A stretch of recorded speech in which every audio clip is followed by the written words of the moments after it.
केंद्रीय स्वास्थ्य मंत्री डॉक्टर हर्षवर्धन ने दिल्ली में एससीओ के स्वास्थ्य मंत्रियों की बैठक में कहा कि कोरोना से निपटने के लिए किए गए हर संभव प्रयास। कोरोना के खिलाफ भारत सरकार ने की विशेष तैयारी। कश्मीर से धारा 370 और 35A के खत्म किए जाने के 1 साल पूरा होने के उपलक्ष्य में भाजपा देश भर में वर्चुअल रैली का करेगी आयोजन। 28 जुलाई से 3 अगस्त तक प्रदेशों में स्थानीय भाषा में वर्चुअल रैली करने का है प्लान। मुख्यमंत्री योगी आदित्यनाथ ने आज प्रवासी मजदूरों के खाते में ट्रांसफर किए 1,000 रुपए। इसके अलावा आपदा पूर्व चेतावनी और राहत प्रबंधन के लिए प्रहरी ऐप भी किया लॉन्च।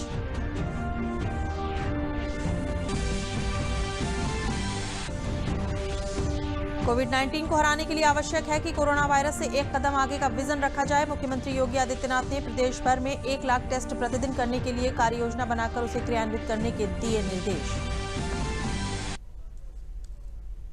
नमस्कार, मैं हूं अलका सिंह और अब समाचार विस्तार से। केंद्रीय स्वास्थ्य मंत्री डॉक्टर हर्षवर्धन ने दिल्ली में एससीओ के स्वास्थ्य मंत्रियों की बैठक को संबोधित किया। उन्होंने कहा कि कोरोना के खिलाफ भारत सरकार ने विशेष तैयारियां की हैं। कोरोना से निपटने के लिए हर संभव प्रयास किए गए हैं। उन्होंने कहा कि कंटेनमेंट जोन में एंटीजन क्षमता को बढ़ाया गया है। आरोग्य सेतु ऐप एक गेम चेंजर के रूप में साबित हुआ है। आयुर्वेद ने इम्यूनिटी बढ़ाने में अहम योगदान दिया है। उन्होंने कहा कि कोरोना के खिलाफ सबका सहयोग जरूरी है। Quantum of performing 1 million tests per day. The TrueNet and CBNet machines have been repurposed for testing COVID-19. Additionally, point-of-care antigen-based testing has been introduced in a major way in containment zones. Today, we have over 15,000 COVID treatment facilities with a total isolation bed capacity of 1.4 million. Local technology has been harnessed to set up temporary hospitals for housing up to 10,000 patients in a single establishment. In terms of logistics, India did not have a single manufacturer of personal protective equipment, and now the country has developed indigenous capacity in the past few months to the extent that the country can export quality PPEs. Corona महामारी के इस दौर में आजादी का जश्न कैसे मनाया जाएगा, आज इस बात से भी पर्दा हट गया। केंद्रीय गृह मंत्रालय ने यह साफ कर दिया है कि हर साल की तरह इस साल भी स्वतंत्रता दिवस समारोह भव्यता, उल्लास और उत्साह के साथ मनाया जाएगा। दिल्ली में प्रधानमंत्री नरेंद्र मोदी राष्ट्र के स्वतंत्रता दिवस के मौके पर 15 अगस्त को लाल किले की प्राचीर से राष्ट्रीय ध्वज फहराएंगे। ध्वजारोहण और राष्ट्रगान के बाद प्रधानमंत्री राष्ट्र को संबोधित भी करेंगे। दरअसल केंद्रीय गृह मंत्रालय ने स्वतंत्रता दिवस समारोह के लिए एडवाइजरी जारी की है। एडवाइजरी में सभी सरकारी कार्यालयों, राज्यों, राज्यपालों आदि से ये कहा गया है कि वो सार्वजनिक समारोह करने से बचें और समारोह के लिए टेक्नोलॉजी का इस्तेमाल करें। इसके अलावा स्वतंत्रता दिवस से जुड़े कार्यक्रमों में निवारक उपायों को मानना और लागू करना जरूरी होगा, जिसमें मास्क पहनना, 2 गज की दूरी बनाए रखना, ज्यादा संख्या में लोगों को इकट्ठा करने से परहेज करना और कमजोर वर्ग यानी ज्यादा बुजुर्गों को ऐसे आयोजन में शरीक न होने की हिदायत देने जैसे निर्देशों का पालन करना जरूरी होगा। राज्यों से यह भी कहा गया है कि स्वतंत्रता दिवस पर होने वाले कार्यक्रमों में कोरोना योद्धाओं मसलन डॉक्टर, स्वास्थ्य कर्मी और स्वच्छता कर्मी को आमंत्रित कर उनके योगदान को सराहा जाए। इसके साथ ही कोरोना की जंग जीत कर आए लोगों को भी कार्यक्रम में आमंत्रित किया जा सकता है। मंत्रालय ने यह भी कहा कि राज्यों की राजधानी के अलावा जिलों, ब्लॉक और पंचायतों में होने वाले कार्यक्रमों के दौरान इसी तरह कोरोना योद्धाओं के योगदान को याद किया जाए। कश्मीर से धारा 370 और 35A के खत्म किए जाने के 1 साल पूरा होने के उपलक्ष्य में सत्ताधारी भारतीय जनता पार्टी देश भर में वर्चुअल रैली का आयोजन करेगी। बीजेपी का एक भारत एकात्म भारत कार्यक्रम के तहत 28 जुलाई से 3 अगस्त तक प्रदेशों में स्थानीय भाषा में वर्चुअल रैली करने का प्लान है और वो इसको आयोजित करेगी। साथ ही 5 अगस्त को इसके तहत राष्ट्रीय स्तर पर वर्चुअल रैली का भी आयोजन किया जाएगा, जिसमें पार्टी के एक राष्ट्रीय पदाधिकारी जम्मू, श्रीनगर और लद्दाख में 5 अगस्त को कार्यक्रम में भाग लेंगे। 3 तलाक कानून भी 1 अगस्त को पारित किया गया था। इसके 1 साल पूरा होने के उपलक्ष्य में मुस्लिम महिला सशक्तिकरण अभियान के तहत 28 जुलाई से 3 अगस्त तक बीजेपी महिला मोर्चा और अल्पसंख्यक मोर्चे के द्वारा मुस्लिम बहनों के साथ भी संवाद किया जाएगा। राष्ट्रपति रामनाथ कोविंद ने उत्तर प्रदेश, बिहार और असम में आई बाढ़ की वजह से प्रभावित लोगों को राहत सामग्री उपलब्ध कराने के लिए 9 ट्रकों को राष्ट्रपति भवन से रवाना किया। राष्ट्रपति रामनाथ कोविंद के साथ केंद्रीय स्वास्थ्य मंत्री डॉक्टर हर्षवर्धन भी मौजूद थे। इस राहत सामग्री में खाने का सामान, टेंट, चादर जैसी जरूरी चीजें भेजी गईं। साथ ही बाढ़ प्रभावित इलाकों में काम करने वाले रेड क्रॉस के वर्कर्स के लिए कोरोना से बचाव के सामान भी भेजे गए, जिसमें पीपीई किट, ग्लव्स इत्यादि शामिल हैं। ये राहत सामग्री red cross society of India के माध्यम से भेजी गई। भारतीय रेलवे ने आरक्षित टिकटों के लिए संपर्क रहित टिकट जांच के लिए क्यूआर आधारित प्रणाली लाने की सुविधा दी है। ये आरक्षित टिकट के विवरण को यूनिक क्यूआर कोड के रूप में दिखाएगा। आरक्षित, अनारक्षित और प्लेटफॉर्म टिकट क्यूआर कोड वाले जारी किए जाएंगे ताकि स्पर्श रहित यानी कि कॉन्टैक्टलेस टिकट चेकिंग सिस्टम की शुरुआत की जा सके। इसमें टीटी यात्रियों के टिकट को हाथ में न लेकर चेक करने के बजाय अपने मोबाइल फोन अथवा हैंड हेल्ड मशीन से स्कैन कर क्यूआर कोड के जरिए यात्री का पूरा ब्यौरा चेक कर पाएगा। ऑनलाइन टिकटों में क्यूआर कोड स्वतः सृजित होंगे और आरक्षण केंद्रों से टिकट बनवाने पर यात्रियों के मोबाइल पर एक लिंक आएगा, जिसे खोलने पर क्यूआर कोड नजर आएगा।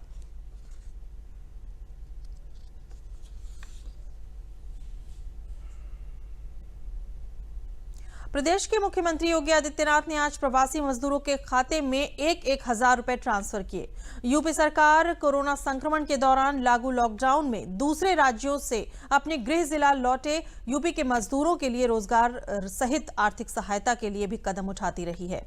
इसी क्रम में सरकार के द्वारा ये राशि मदद के रूप में दी गई है। दूसरे चरण में आज 9,08,855 श्रमिकों और कामगारों को 90 करोड़ 88 लाख रुपए की राशि ऑनलाइन ट्रांसफर की गई है। सीएम योगी ने इसके अलावा आपदा पूर्व चेतावनी और राहत प्रबंधन के लिए प्रहरी ऐप लॉन्च किया। ये आपदा राहत योजनाओं से जुड़ी कार्रवाई को जन भागीदारी से जोड़ने की अनूठी पहल है। किसी तरह की आपदा घटित होने पर आम नागरिक इस ऐप पर सूचना दर्ज कर सकता है। प्रत्येक सूचना की तहसील द्वारा जांच कराई जाएगी। आपदा की पुष्टि के बाद प्रभावित लोगों को मानक के अनुसार सहायता उपलब्ध कराई जाएगी।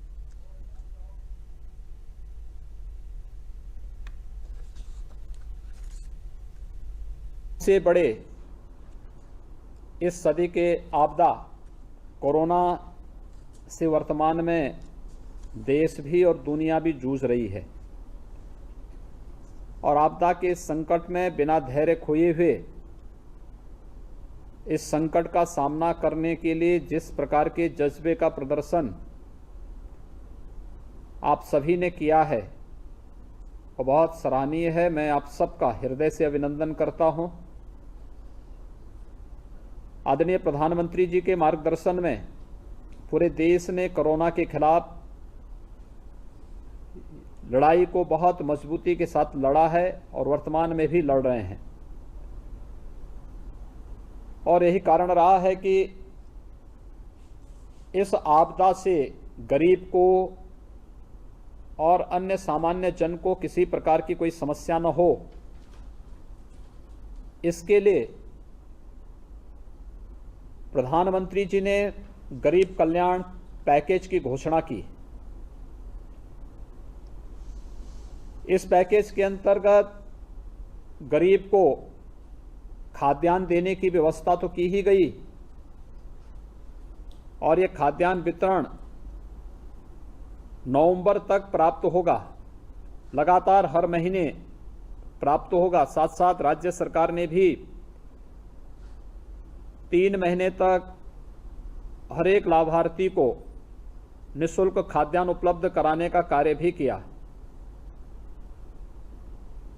इसके साथ ही बहुत सारे अन्य कार्यक्रम इसके साथ शुरू हुए थे। पेंशन धारक जितने थे, विधवा पेंशन, वृद्धा पेंशन, दिव्यांगजन पेंशन, इन सभी को भी एक मुफ्त पेंशन की राशि उपलब्ध करवाने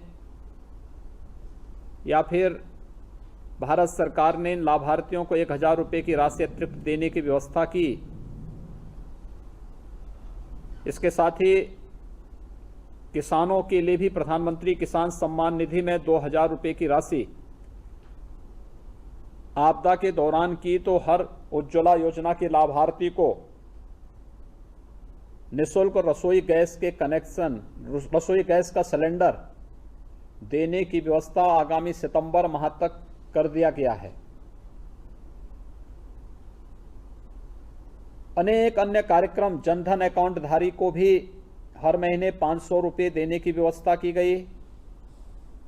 तो प्रदेश सरकार ने निर्माण श्रमिकों के अलावा प्रवासी कामगार और श्रमिकों के लिए 15 दिन का राशन किट उपलब्ध कराने, शेष लोगों को निःशुल्क राशन उपलब्ध कराने, निर्माण श्रमिक हो, ठेला खोमचा रेहड़ी लगाने वाले हों या फिर अन्य जितने भी ऐसे लोग थे जो प्रतिदिन कमाने वाले हैं, उन लोगों को भी 1000 रुपये की राशि और राशन देने की निःशुल्क व्यवस्था की गई। प्रदेश के मुख्यमंत्री योगी आदित्यनाथ ने कहा है कि कोविड-19 को हराने के लिए आवश्यक है कि कोरोना वायरस से एक कदम आगे का विजन रखा जाए। उन्होंने प्रदेश में 1 लाख टेस्ट प्रतिदिन करने के लिए कार्य योजना बनाकर उसे क्रियान्वित करने के निर्देश दिए हैं। उन्होंने कहा कि कोविड-19 के संक्रमण को नियंत्रित करने के लिए ज्यादा से ज्यादा टेस्ट किया जाना जरूरी है। मुख्यमंत्री आज यहां अपने सरकारी आवास पर आहूत एक उच्च स्तरीय बैठक में अनलॉक व्यवस्था की समीक्षा कर रहे थे। उन्होंने कहा कि 30 लाख से अधिक की आबादी वाले जनपदों में रैपिड एंटीजन टेस्ट के द्वारा 2000 टेस्ट प्रतिदिन तथा इससे कम जनसंख्या वाले जिलों में कम से कम 1000 टेस्ट प्रतिदिन रैपिड एंटीजन टेस्ट विधि के माध्यम से किए जाएं। RT-PCR के माध्यम से प्रदेश में 35,000 टेस्ट प्रतिदिन किए जाएं। मुख्यमंत्री ने कहा कि जनपद लखनऊ, गाजियाबाद, कानपुर नगर, वाराणसी, प्रयागराज, गोरखपुर तथा बलिया में विशेष सतर्कता बरतते हुए डोर टू डोर सर्वे के माध्यम से मेडिकल स्क्रीनिंग का कार्य सघन रूप से किया जाए। उन्होंने निर्देश दिए कि प्रदेश में टेस्टिंग किट, दवाई, वेंटिलेटर और अन्य जरूरी सामग्री की पर्याप्त उपलब्धता बनाए रखने के लिए समय से सभी प्रक्रियाएं पूरी की जाएं। मुख्यमंत्री ने कहा कि सर्विलांस टीम द्वारा प्रभावी ढंग से मेडिकल स्क्रीनिंग का कार्य किया जाए। उन्होंने इन टीमों को पूरी तरह सक्रिय रखते हुए कार्यों की मॉनिटरिंग करने के निर्देश भी दिए। उन्होंने कहा कि सर्वे गतिविधियों को मिशन मोड पर संचालित किया जाए, इसमें किसी भी प्रकार की शिथिलता न बरती जाए। लखनऊ अपहरण मामले में मुख्यमंत्री की नाराजगी के बाद शासन ने अपर पुलिस अधीक्षक दक्षिणी कानपुर नगर और क्षेत्राधिकारी मनोज गुप्ता को निलंबित कर दिया है। इस घटना के लिए वीपी जोगदंड अपर पुलिस महानिदेशक PHQ को तत्काल कानपुर पहुंचकर जांच करने के निर्देश दिए गए हैं। इसके अलावा कानपुर में संजीत यादव के अपहरण के मामले में हटाए गए पूर्व प्रभारी निरीक्षक थाना बर्रा रणजीत राय और चौकी इंचार्ज राजेश कुमार को भी निलंबित कर दिया गया है। इसके बाद बर्रा थाना के उप निरीक्षक योगेंद्र प्रताप सिंह और आरक्षी अवधेश सौरभ पांडे, विनोद कुमार, मनीष व शिव प्रताप को भी निलंबित किया गया है। एडीजीपी बीपी जोगदंड अब कानपुर में अपहरण के बाद हत्या तथा फिरौती की जांच करेंगे। उनको तत्काल प्रयागराज से कानपुर पहुंचने का निर्देश जारी किया गया है। कोरोना वायरस के समय आर्थिक तंगी से जूझ रहे उद्यमियों के लिए प्रधानमंत्री नरेंद्र मोदी द्वारा 20 लाख करोड़ के राहत पैकेज की घोषणा की गई है। इसी कड़ी में मेरठ जिले में गारंटीड इमरजेंसी क्रेडिट लाइन योजना के अंतर्गत 7,000 से अधिक उद्यमियों को 217 करोड़ रुपए का लोन देकर उद्यमियों को संजीवनी दी गई है, जिससे फिर से उद्योगों की रफ्तार दौड़ रही है। Lead bank manager Sanjay Kumar ने बताया कि कोविड-19 महामारी के समय उद्योग बंद हो गए थे और उनके सामने आर्थिक तंगी आने लगी थी, परंतु सरकार के इस महत्वपूर्ण कदम से बिना गारंटी उद्योगों को तुरंत लोन दिया गया, जिससे कामगारों को रोजगार मिला और उद्योगों को नई संजीवनी मिली और उनका व्यवसाय फिर से शुरू हो गया। मेरठ की प्राइम कंपनी, जो कि पूरे विश्व में मेरठ से कील बनाकर निर्यात करने का काम करती है, उस कंपनी की धार भी लॉकडाउन में धीमी पड़ गई थी, परंतु प्रधानमंत्री नरेंद्र मोदी द्वारा राहत पैकेज की घोषणा के बाद इस कंपनी के पहिए घूमे। कंपनी के ओनर प्रभुज्योत सिंह ने कहा कि वो प्रधानमंत्री नरेंद्र मोदी का धन्यवाद करते हैं। लॉकडाउन के बाद कोविड-19 जैसी महामारी में इस राहत पैकेज से जहां लोगों को रोजगार मिला, वहीं उद्यमियों को भी इस पैकेज से राहत मिली है।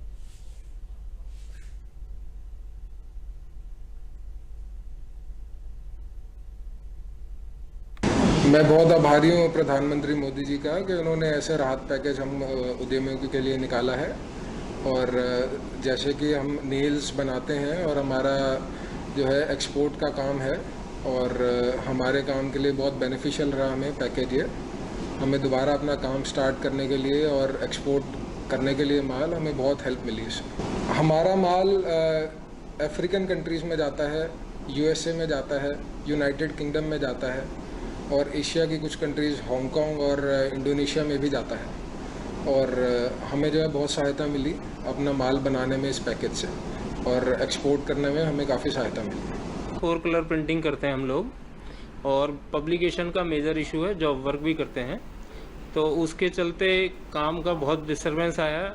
सब कुछ लॉकडाउन में डिस्टर्ब हुआ, और डिस्टरबेंस के बाद बैंकों की तरफ से जो प्रधानमंत्री जी ने एक योजना निकाली थी GCL, जिसमें 20 लाख करोड़ की स्कीम निकाली, उसके अंदर बैंक द्वारा हमें भी अपने कार्य को सुचारू रूप से चलाने के लिए, प्लस जो आगे के कुछ और स्कीम्स हैं, भाई काम को अपलिफ्ट करें जैसे भी इस परेशानी से निकलने के लिए 14 लाख रुपए देकर लाभान्वित किया गया। बैंक का अपने आप में बहुत बड़ा सपोर्ट है, और सबसे बड़ा धन्यवाद देश के प्रधानमंत्री मोदी जी का, जिनको कि बार बार नमन करते हैं। एक ऐसा व्यक्ति जिसने हमारे देश के लिए इतना कुछ किया है, आज की तारीख में जो भी उस चीज़ों से होकर गुजरेगा, जो उनको महसूस करेगा, वो पूरी जिंदगी याद रखे। चित्रकूट जिले में कोरोना पॉजिटिव मरीजों की संख्या 116 है, जिसमें 101 लोग ठीक होकर घर आ चुके हैं। जिले में स्वस्थ होकर लौटे जय कुमार सोनी एवं सिद्धार्थ गुप्ता ने बताया कि कोरोना से डरने की जरूरत नहीं है, धैर्य रखें और शासन के निर्देशों का पालन करें। अगर सर्दी जुकाम या बुखार के लक्षण हो तो जांच कराकर इलाज कराएं। प्रदेश सरकार ने इलाज की पूरी व्यवस्था की है। ठीक होने वालों की संख्या में तेजी से इजाफा हो रहा है। जिला विकास अधिकारी कार्यालय के वरिष्ठ लिपिक जय कुमार सोनी ने बताया कि उन्हें हल्का बुखार हुआ तो वो जिला अस्पताल दिखाने पहुंचे, जहां डॉक्टरों की सलाह पर ट्रूनेट मशीन से कोरोना की जांच कराई गई, जिसकी रिपोर्ट में लक्षण पाए गए। तो मैं डर गया, लेकिन डॉक्टरों ने मेरा हौसला बढ़ाते हुए मुझे बांदा मेडिकल कॉलेज इलाज के लिए भेजा, जहां डॉक्टरों की निगरानी में खुद को नियंत्रित रखते हुए योग क्रियाओं एवं दवाओं के सेवन से 7 दिन बाद मेरी रिपोर्ट नेगेटिव आई और मैं डिस्चार्ज होकर घर आ गया, जहां 7 दिनों तक होम क्वारंटीन रहने के बाद पुनः अपने काम पर लौट आया और अब नॉर्मल जिंदगी जी रहा हूं।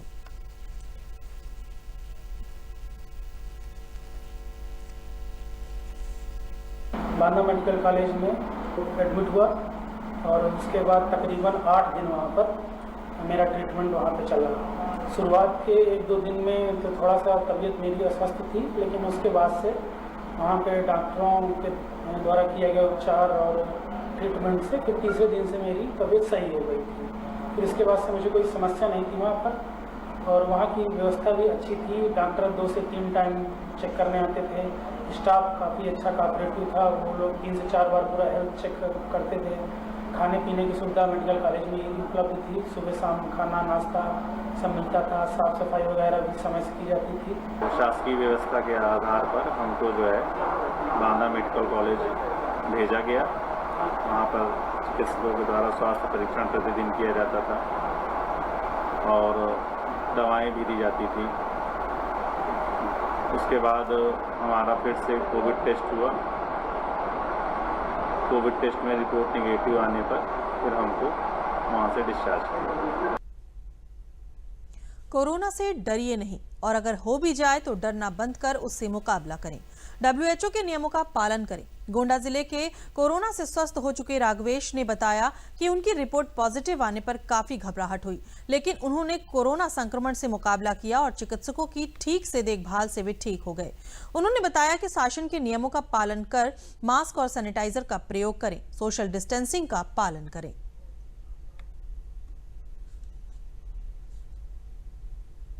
थोड़ा सा भय तो लगा हमको, लेकिन बाद में ये हुआ कि भाई अब हो तो गया ही है, तो अब भय से काम चलेगा नहीं। दिल को मजबूत करके जैसा भी होगा, स्वास्थ्य विभाग का WHO द्वारा दवा दी जा रही थी, उसको हम लोग खा रहे थे। जो नियम था उनका खाने पीने और सोने का, उस हिसाब से मैं अपने आप को वहाँ पे 10 दिन क्वारंटाइन करके फिर आप सबके आशीर्वाद से, सभी के जनता के, आज आपके बीच में स्वस्थ हूँ। करीब 28 तारीख को हुआ हूँ और करीब 7-8 तारीख में मैं घर आया हूँ। उसके बाद तो अभी तक तो कहीं आना जाना ये सब हो ही नहीं पा रहा है। अब थोड़ा सा पहला मैसेज तो ये है कि सभी से, पूरे देशवासियों से, कि कोरोना से पहली चीज़ तो डरिए, और जिसको गलती से मान लीजिए कहीं हो भी गया तो फिर डरना बंद करिए, उससे लड़िए। कोरोना से पीड़ित 82 वर्षीय वृद्ध ने कोरोना को मात देकर कोरोना योद्धा बन गए हैं। शेष राम तिवारी ने बताया कि मुझे कोई दिक्कत नहीं थी, लेकिन जांच कराया तो पॉजिटिव निकल आया। उनको लखनऊ लेवल 2 में भर्ती कराया गया, जहां भोजन चाय नाश्ता ठीक मिलता था। डॉक्टर बहुत अच्छे थे। डॉक्टरों का कहना था कि उनकी उम्र ज्यादा है, इनका विशेष देखभाल की जाए और मैं ठीक हो गया।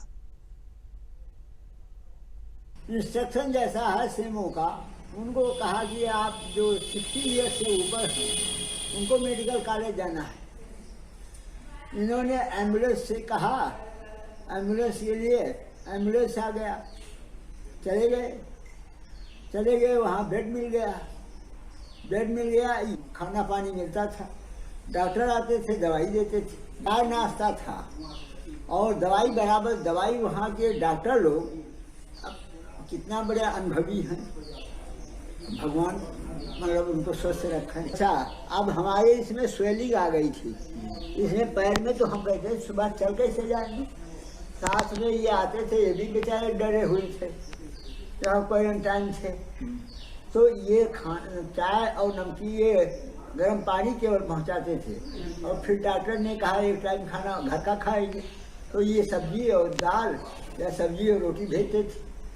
उन्होंने कहा नहीं, इनको देखना चाहिए, अकॉर्डिंग टू एज इनको प्रायोरिटी देना चाहिए, तो वो बराबर मिलता रहा। जनपद कानपुर देहात में बेरोजगारी से परेशान युवाओं के लिए प्रधानमंत्री कौशल विकास मिशन बड़ा सहारा बन रहा है। मिशन के तहत प्रशिक्षण पाकर वे अपना भविष्य गढ़ रहे हैं। कोई नौकरी पाकर खुश है तो कोई स्वरोजगार कर रहा है। मलासा ब्लॉक के डीग गांव निवासी 25 वर्षीय अंकित भी इसका उदाहरण है। अंकित बताते हैं कि वो बेरोजगार थे, कहीं काम नहीं मिला तो पुखराया के कौशल विकास केंद्र पर वर्ष 2017-18 में बैंकिंग अकाउंट का मुफ्त कोर्स किया। प्रशिक्षण के बाद बाहर नहीं जाकर मलासा में बैंक ऑफ बड़ौदा का कस्टमर सर्विस पॉइंट खोलकर वहां ग्रामीण इलाकों के लिए बैंकिंग काम करते हैं। इसका कमीशन मिलता है, हर माह करीब 15,000 रुपए तक कमा लेते हैं। कौशल विकास मिशन 18 से 35 वर्ष तक के लोगों को सिलाई कढ़ाई, retail garment making, account, electrical, beautician, fashion designing और कंस्ट्रक्शन समेत कई तरह का प्रशिक्षण देता है। ज्यादातर युवतियां सिलाई कढ़ाई और ब्यूटी पार्लर का प्रशिक्षण लेकर घरों पर खुद का काम कर रही हैं।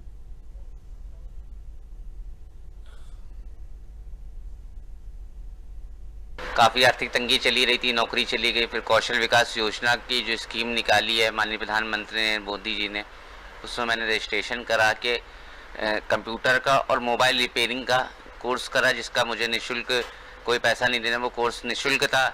अब उसी कोर्स के दम पे मैंने अब एक छोटी सी दुकान खोली है जिसमें मोबाइल रिपेयरिंग करते हैं, फोटोकॉपी है, कंप्यूटर का भी कुछ काम जो आ जाता है, कुछ योजना वगैरह, जैसे आप देख सकते हैं प्रधानमंत्री कौशल योजना के फॉर्म सबसे ज़्यादा हम यहाँ से भर रहे हैं, लोगों को बता रहे हैं उस योजना के बारे में। बहुत ही लाभप्रद योजना थी, माननीय प्रधानमंत्री ने योजना निकाल के हम बेरोजगार नौजवानों के लिए काफ़ी सहारे का काम करा है। मैं बहुत बहुत धन्यवाद देता हूँ नरेंद्र मोदी सरकार को। मैं अभी तक बेरोजगार था, पर मुझे किसी दोस्तों के द्वारा ग्रुप में बैठे तो बात मालूम चली कि प्रधानमंत्री कौशल योजना कोई है जिसमें आपका कई प्रकार के कोर्स होते हैं जो निःशुल्क पूर्णतः होते हैं। तो उसी कोर्स में मैंने रजिस्ट्रेशन करा के प्रशिक्षण लिया और प्रशिक्षण प्राप्त करने के बाद ये मैंने अपने दुकान लिया लॉकडाउन में। इस लॉकडाउन में इस दुकान से मैंने कुछ नहीं 20-25 हज़ार रुपये करीब मैंने कमाया है, जो मुझे बेरोजगारी में दौड़ भाग कर नौकरी करने के बाद ही नहीं कमा पाता था। और इस प्रधानमंत्री योजना के अंतर्गत और मेरे जानने वाले कई मित्रों ने और भी प्रशिक्षण प्राप्त किया और अपने अपने एरिया में दुकान खोल के अपना पैसा कमा रहे हैं। मैंने प्रधानमंत्री कौशल विकास योजना के तहत मोबाइल रिपेयरिंग का काम सीखा था और जो लॉकडाउन लगा था, लॉकडाउन में ये योजना मेरे बहुत काम आई और मैंने इसी से अपनी आजीविका का साधन प्राप्त किया। आज पर मंथ 20 से 25 हज़ार रुपये मैं इससे कमा लेता हूँ। मैं प्रधानमंत्री जी का बहुत बहुत धन्यवाद देना चाहूँगा कि इन्होंने इतनी बुरी स्थिति में भी उनकी योजना मेरे लिए बहुत काम आई और मैं चाहूँगा कि प्रधानमंत्री नरेंद्र मोदी फिर से का प्रधानमंत्री बने। जनपद अलीगढ़ में स्वतंत्रता संग्राम सेनानी के परिजनों को केंद्र सरकार द्वारा चलाई जा रही विभिन्न लाभकारी योजनाओं का लाभ मिल रहा है। देश की सेवा आजादी में जिले के लगभग 700 सेनानियों ने अपना योगदान दिया था, जिसमें महात्मा गांधी के साथ आंदोलन और नेताजी सुभाष चंद्र बोस के साथ आजाद हिंद फौज में देश की आजादी के लिए लड़ाई लड़ी थी। स्वतंत्रता संग्राम सेनानी के परिवारों को लॉकडाउन के दौरान सरकार के द्वारा चलाई जा रही विभिन्न लाभकारी योजनाओं का लाभ मिला। सरकार ने लॉकडाउन के समय प्रवासी मजदूर और अन्य लोगों को योजनाओं का लाभ दिया है। वहीं वीरेश के पिता दाताराम भी देश की आजादी के लिए लड़े थे। उनका कहना है कि मां को समय से पेंशन मिल रही है और भी बहुत सी सुविधाएं मिल रही हैं। स्वतंत्रता सेनानियों के परिजनों का कहना है कि सरकार ने बहुत अच्छा कार्य किया है, इसके लिए सरकार को धन्यवाद दे रहे हैं।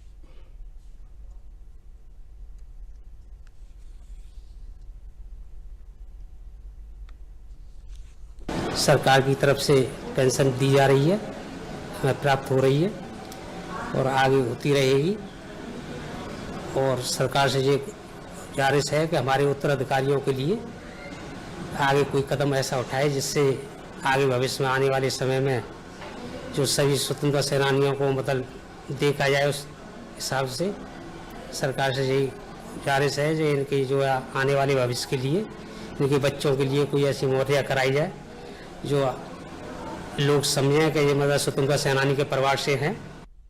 कोविड-19 में जहां तक प्रवासियों को अपने प्रदेश तक लाया गया, उनको फ्री खाद्यान्न वस्तु प्राप्त कराई गई, उनको चिकित्सा उपलब्ध कराई गई।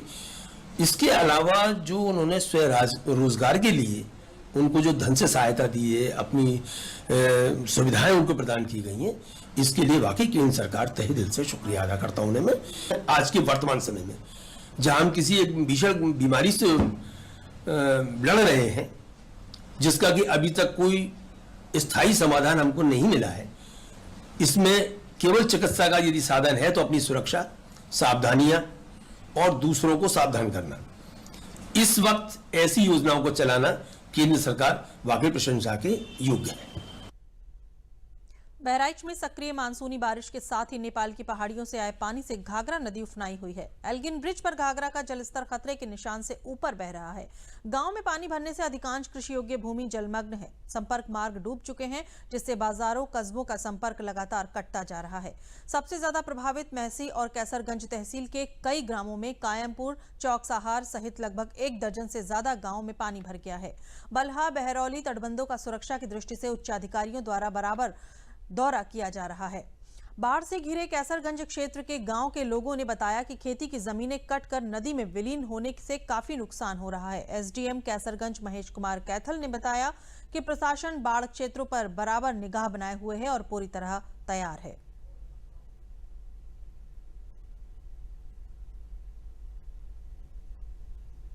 फिलहाल तो कैसरगंज बाढ़ से मुक्त है फिलहाल, क्योंकि अभी जो डिस्चार्ज होता है वाटर का नेपाल साइड से वो अभी हो नहीं रहा है। तो इस समय थोड़ा सा जलस्तर बारिश के कारण बढ़ा हुआ है, लेकिन बाढ़ अभी नहीं आई कैसरगंज। बारिश से होने वाला जो जल भराव बेसिकली जो है मंजारा तौकली है, आहता है, नंदवल है, इन सब क्षेत्रों में है। कटान की कहीं कहीं पे थी वो सॉर्ट आउट कर ली गई है। या वैसी कोई समस्या आती है तो हमारे पास पूरी तैयारियां हैं, हमने पूरी समुचित तैयारी कर रखी है। बाढ़ चौकियाँ बना रखा है, शरणालय जो है बने रखे हैं, और ऐसे अगर कोई समस्या आएगी तो उसके निपटने के लिए समुचित तैयारियां प्रशासन द्वारा पहले से कर ली गई हैं। बाढ़ आवा है, पानी भरा है, इस समय धान वान लगा है, सब बुरा पड़ा है, गन्ना जो है नुकसान है, और लेकिन है पानी इस समय पर हमारे यहाँ है ज़्यादा। यहाँ साहब गाँव में भरा है पानी, खटान तो सामने नदी में कर रहा है। नेपाल की पहाड़ियों पर हो रही भारी बारिश का खामियाजा कुशीनगर के लोग भुगत रहे हैं। नेपाल के वाल्मीकि नगर बैराज से लगभग 4,32,000 क्यूसेक पानी छोड़ा गया है, जिससे गंडक नदी का जलस्तर खतरे के निशान को पार कर गया है। गंडक नदी खतरे के निशान से लगभग 1 मीटर ऊपर बह रही है, जिससे लगभग 1 दर्जन गांव बाढ़ के पानी से घिर गए हैं। इन गाँव में रहने वाले अधिकांश लोग ऊंचे स्थानों पर पलायन कर गए हैं। खड्डा तहसील के सालिकपुर, नारायणपुर, मरचवा, शिवपुर सहित आधा दर्जन गांव के घरों में घुटनों तक पानी लग गया है, जिससे लोग बेहाल हैं। नारायणी नदी में आई बाढ़ की वजह से तमकोहिराज तहसील क्षेत्र के एपी तटबंध के पिपराघाट व नरवाजोत के उपाध्याय टोला, देवनारायण टोला, तवकल टोला, शिव टोला, बूटन टोला और अहिरौली दान के डीह टोला में पानी घुसा है। अम्बा खास तटबंध के खैरटिया गांव और दियरा क्षेत्र के रकतिया, गोखुला, भगवानपुर, संपूर्णा नगर में घुटनों तक पानी घुसा हुआ है, जिससे लोग बेहाल हैं। देख ही लिए हैं आप, पूरे मड़े उड़े देख ले रहे हैं आप लोग। उसके बाद देखिए कि पानी की स्थिति कितनी बढ़ रही है। और पानी कल से बढ़ी हुई है, ज़्यादा पानी। कल से 10 बजे से हम लोग परेशान हैं यहाँ पे। जौन पानी रहा तहन सब पानी से दह गई, कुछ नुकसान हो गई। आ धान रोपले रहनी जब बुड़ गई, गहूँ अथी ऊँख रहा तहन सब कट गई कटाव से। तो बताए जाके हमने के लोग लेके लगे कितना मजबूर बन जाए। चौके चापर बड़े सब बंधा बने, हमने के बंधे पर रहनी है। तब मैंने आयल बन जाए देखे घर दुआर बा तहन सब ढहिए गई बा। अब पानी से बुड़ गई बा सगरी घर दुआर। अंत में प्रमुख समाचार एक बार फिर।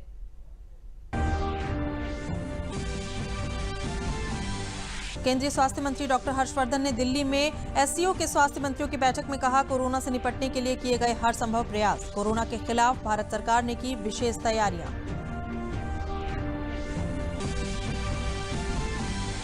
कश्मीर से धारा 370 और 35A के खत्म किए जाने के 1 साल पूरा होने के उपलक्ष्य में भाजपा देश भर में वर्चुअल रैली का करेगी आयोजन। 28 जुलाई से 3 अगस्त तक प्रदेशों में स्थानीय भाषा में वर्चुअल रैली करने का है प्लान।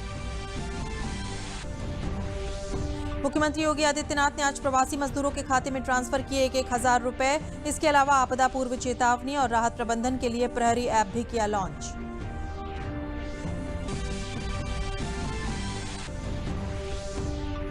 कोविड-19 को हराने के लिए आवश्यक है कि कोरोना वायरस से एक कदम आगे का विजन रखा जाए। मुख्यमंत्री योगी आदित्यनाथ ने प्रदेश में 1 लाख टेस्ट प्रतिदिन करने के लिए कार्य योजना बनाकर उसे क्रियान्वित करने के दिए निर्देश। इसी के साथ समाचार समाप्त हुए। नमस्कार।